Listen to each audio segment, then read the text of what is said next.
Miss Joseyan, may tanong po ako. Paano mo ginagawa ang mga TikTok videos mo? Pagdating sa TikTok videos ko, medyo matrabaho po siya. Lalo, marami po kasi akong mga ina-uploads na contents. Yung una ko po mga ina-upload na contents ay primarily mga transition po with music. Kapag po may mga nagtitrends ng music, magaling po kasi ako mag-hanji, transition sa ibang lugar, tapos click then yung mga transition and hanji na kapag yung lyrics halimbawa, then backflip ng mga transitions, hanji, and marami din kasi po maraming gusto yung mga content na hanji with music. Yung kapag mga yun po yung mga contents na ina-upload ko, mahaba na po doon ng 2 oras kasi maikli lang po yung mga videos na yun. And yung mga second content ko po na laman ng TikTok account ko ay second po is yung about sa mga schools ko po. School project, films, shoots, and other po na about sa mga school works. And yung mga videos po na yun, yun po yung matrabaho gawin. And sometimes ako rin po yung mga nag-e-edit nun. And marami rin po mga viewers na nagkakagustong panoorin yung mga ganong contents, lalo kapag align sa interest nila.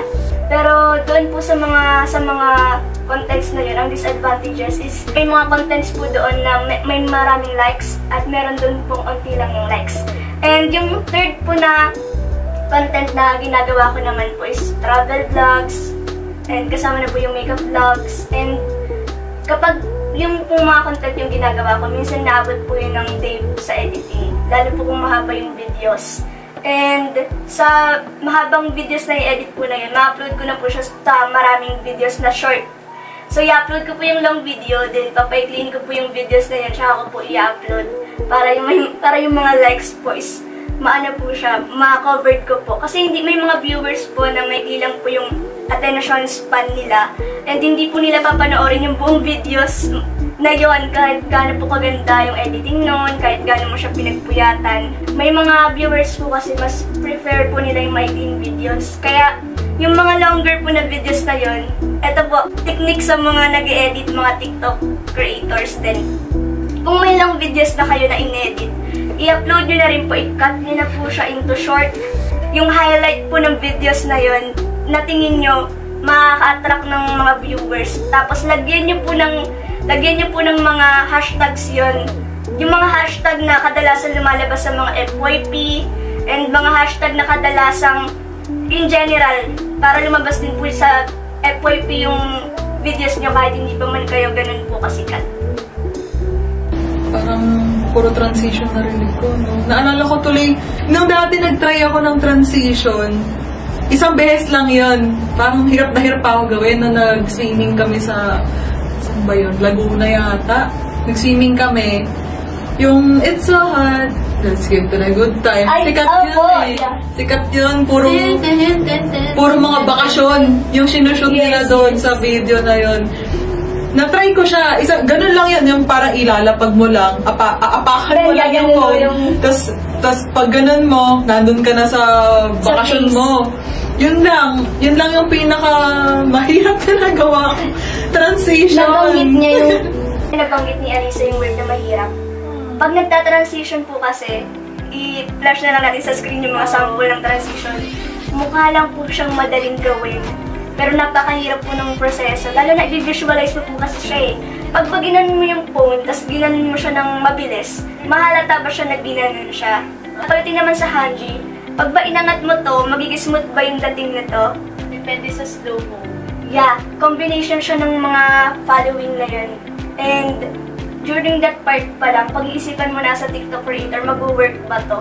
Minsan, as a TikTok creator, aalamin mo rin, titingnan mo rin alin yung mga videos na madami yung mga nag-like, tas nag-comment, tas titingnan mo ano yung meron sa videos na yun, analyze mo. May ginawa pala ako transition na ganito. Tapos pansin niyo ba yung mga kabataan ngayon, madali lang silang ma-attract sa mga bagay, lalo pag may ginawa kang kakaiba. Kasi gagayahin nila yun. Doon magsisimula din siguro yung trendsetter kapag nakapagbigay ka ng bagong idea sa kanila na ito yung gagawin. Mga trendsetter mo. Talagang sunod sa uso. Kung ano talaga yung uso, yun yung ginagaya ng iba. Yun yung ginagawa ng mga transition. Nagiging trendsetter ka rin ba, Miss Josean? Like, ikaw ba nagsisimula ka ng trend? Naisip mo ba, ay, parang ang ganda gawin nitong bagay na to. May gumagawa na bang iba nito? Ay, wala pa. Sige, try ko nga. Simulan ko nga to. Siguro yung sa pagiging trendsetter, collab sa TikTok. Kasi nung mga panahon na yun, 2019, hindi pa talaga uso yung collab nun. Wala pang mga nagko-collab. Ang uso pa lang yung duet. Nung time na yun, nagkakipag-collab na ako sa mga kaklase ko sa room. And nagkikreate kami ng mga content na kakaiba. For example, mashups. Hindi pa yung ganun kauso dati. Hindi pa namin alam na mashups ang tawag pag pinag-combine yung dalawang music. Ang alam lang namin, dugtungan yung tawag doon. Ito pa yung masasabi ko na isa sa mga siguro na-influensyahan din yung mga fanbase. Yan. Siguro, ang tawag ko kasi sa mga manonood ko, ka-dreamers. Yan. Yung mga ka-dreamers na nanonood. Siguro yung isa sa mga trendsetter na nasabi ko na parang nag-work is yung nag-create kami ng isang rhythm ng song. Like, tapos lahat ng mga kanta na yun, naka-base doon. Dugtungan siya and naka-base siya dun sa tono na yun. Pero yung tono na yun, originally made by us. So yun sa mga maraming naka-appreciate at gumaya. Talagang ano, no? Yung hilig talagang panoorin ng majority of TikTok viewers, yung kakaiba, yung bago sa mata. Kasi pag nakikita na nila dati, ito na naman, parang ganun minsan, parang ayan na naman, ano namang bago dyan. Kaya parang refreshing sight sa ibang viewers yun na, anong meron dito? Parang bago to, hindi ko pa ito nakikita before. Ganun. So kung yun yung mga ginagawa nyong content dati, paano po kayo nag-adapt sa current trends ngayon? Kasi 'di ba, trends nagbabago. Kung dati ganito, ngayon iba na. Paano kayo nag-a-adapt sa ganun? Siguro bilang TikTok creator, kahit ikaw mismo pag nanonood ka sa mga videos at may mga nakikita kang mga magagandang bagay, naging ano na siya, naging natural na siya sa'yo, nagayahin yan. Kahit hindi ka na TikTok creator. And para sa akin, nung una hindi ko siya ginagawa. Kasi meron tayong mga personal traits, diba, na para kung ito lang yung ano, yung gusto kong gawing content. Tapos nakaset lang yung mind mo dun. Siguro mga year 2020, isang taon nakaset lang ako sa isang content. Then hindi rin ako gumagawa ng mga trends ng iba. Tapos napansin ko dun na parang nawawala yung excitement ng TikTok account. Parang paulit-ulit lang yung mga videos, wala nang mga bagong contents. And ako rin sa sarili ko, parang nagsabi rin ako sa sarili ko na why not itry ko rin? Kasi minsan may mga TikTok trends na na may kabuluhan din siya na ginagawa ng mga TikTok creator. And siguro yung mga binago ko sa mga contents ko dati, kung mapapansin nyo sa TikTok account ko, year 2019 to 2020, about lang siya sa akin, sa mga lugar na pinupuntahan ko. And nung nag-2021, nag-shift na ako ng iba't ibang content. Isa sa mga content siguro na ginawa ko is nag-i-interview ako ng mga kapwa ko TikTokers. Tapos nag-share sila ng mga insights and sometimes advice. And tingin ko, di ba uso rin yun ngayon? Yung ginagawa natin ngayon, yun. Ginagawa rin namin siya sa TikTok account. And in a way, nagiging collab din yung mga followers. Kasi di ba may followers din yung isa. May followers din ako. So, hindi lang yun. Nasa-share din yung mga insights and yung mga aral na natututuhan sa bawat topic na ina-upload namin. And nakaka-inspire din ng ibang tao. And yung second na siguro na trend na ginagawa ko is yung mga makeup transition. Usong-uso yun ngayon. Sobrang uso niya ngayon. Hindi na ako manood ng makeup transition. Yeah. Sila Lenny, gagaling nila doon. Yeah. And may mga makeup contents na ako mismo yung nagme-makeup sa sarili ko. And meron naman sometimes iba rin yung nagme-makeup. Collab lang siya. And tingin ko, nag-a-adapt din ako sa iba't ibang trends kapag may mga musics, dances, na sikat. Sinasabayan ko rin yung mga dance na yun. Parang minsan na-try namin yun. Kasi ako nag-game streaming ako before. Pero hindi naman ako nakapagtuloy-tuloy. Yung collab, effective siya, yung nabanggit mo kanina na nagko-collab yung followers. Totoo yun kasi big streamer na yung kakilala ng friend ko, ng BF ko. na yun yung pinakolab sa akin, na maglalaro kami, magkasama, kasama yung viewers. Ayun, yung mga viewers niya, nag-follow din sa akin. Kaya lumalaki yung followers ko nung time na yon dahil dun sa nakipag-collab sa akin na buo na yung followers niya, yung fan base niya. Pag nakita nila, ay may bagong kasama si ganto ganyan, yung yung pina-follow natin, may bagong kasama. Sino ba to? Doon ako curious sila, no, madalas sa ganun. Pag may bagong tao silang nakikita sa TikTok account ng pina-follow nila. Effective yung ganun na pag-collab. Parang, doon ka makakabuo, makakapagpalawak ka ng fan base mo. Parang ang daming iba-ibang TikTok videos talaga, no, na marami kang pwedeng gawin. Dahil sa dami ng genre ng TikTok videos, ang dami ng TikTok contents. Yung mga nauuso, Oo. May uso, may hindi. Oo, may mga luma na, pero di-revive. Oo. Uso yung revival, diba? Tapos alam niyo ba yung kanta na lambingin mo naman? Hindi ko parang yun. Yung nakauso na ina-upload sa TikTok, yung mga dating mga songs Ay, yung mga lumang kanta.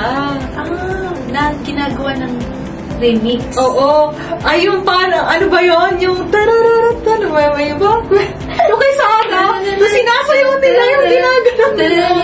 Oo, yung nagsimula yun sa isang lang. Tapos sobrang sikat na lahat na gumaga, pati si Kaloy, yung gymnast. Gumaganon na. Dahil maraming genre, no? Iba-ibang TikTok videos. Parang kagaya ng sinabi mo na minsan may personal vlog ka, minsan may collab ka, minsan sasabay ka sa trends. Yes. May challenges ba sa paggawa niya nung pagkakaiba-iba nila? Pag sinabi kasi natin genre, taste yan eh, di ba? Mm-hmm. So, hanapin mo talaga.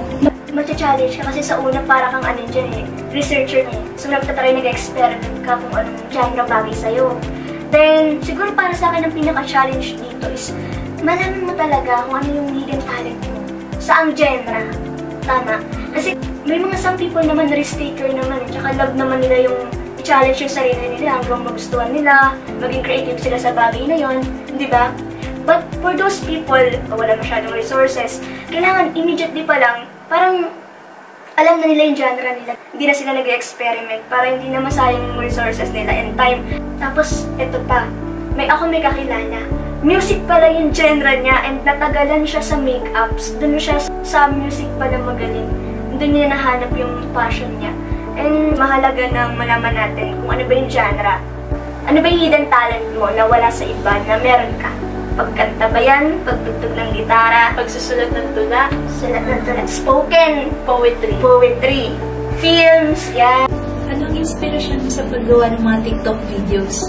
Yung mga inspirasyon ko sa paggawa ng TikTok videos, unang-una si Lord, syempre, kung paano ko magbibigay yung mga kailangan ng ibang tao, advice man yan, at kung paano makakatulong yung content ko sa mga tao na maharap din sa iba't ibang challenges sa buhay. Kasi meron din akong mga content patungkol sa life's challenges, struggles, ma-inspire din yung mga viewers ko.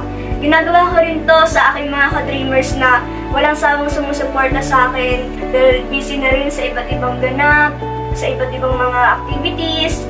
Pero nandiyan pa rin sila at sumusuporta para sa akin. Masaya po ba kayo sa mga ginagawa niyo po ng TikTok videos? Masaya ako sa ginagawa kong TikTok videos kasi kahit pa paano, nalilibang ko yung sarili ko sa mga outside na nangyayari sa paligid. Kahit pa paano, nagiging siya way of comfort. And siguro pati nga rin sa mga viewers, ganun din, di ba yung ginagawa? At dahil nga po marami na kayong na-experience din sa TikTok, ano masasabi mong most important lesson mo from TikTok? As a TikTok creator, malaki ang influence natin sa mga followers natin. And para sa akin, pinaka-important lesson siguro, balansehin natin kung ano yung mga pinopost natin. And pinaka-importante, isipin natin ang isang bagay bago natin gawin, bago natin i-post. Ang daming important lessons, no? Na makuha mo talaga sa TikTok creations. Kasi it's a whole journey. Tama yun na Miss Josea na natutunan mo rin na isipin muna kung kung ano yung dapat mong gawin. Sabi nga nila, think before you click, di ba? Kahit sa viewers, no? Kahit Parang both eh. Oo, both sides siya, no? Sa TikTok creator and sa TikTok viewers. Malaki kasi yung part ng TikTok creator.